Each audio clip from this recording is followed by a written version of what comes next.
Dito lang matatagpuan sa Mindanao ang iba't ibang uri ng kalikasan na naging bato. Fossilized kung tawagin. Isang uri po ng pawikan o pagong. Sa likuran po niya na parang may starfish yung ulo niya at saka yung tiyan. Napakahiwaga po ng inang kalikasan dito sa Mindanao. Ang tingiro ng Mindanao ay nagpapakita ng iba't ibang uri ng inang kalikasan, no? Tulad ng mga tuway na buhay, may mga ugat pa sila, fossilized mga bro, mga sis.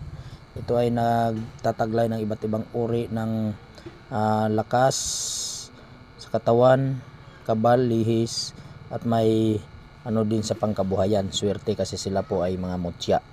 Ito po ay pinapakita po natin para po malalaman sa mga kaibigan nating antingiro, mga ka-espiritual, na sila po ay gustong makakuha ng legit na mga mutya tulad ng mga bagungon, higanting mga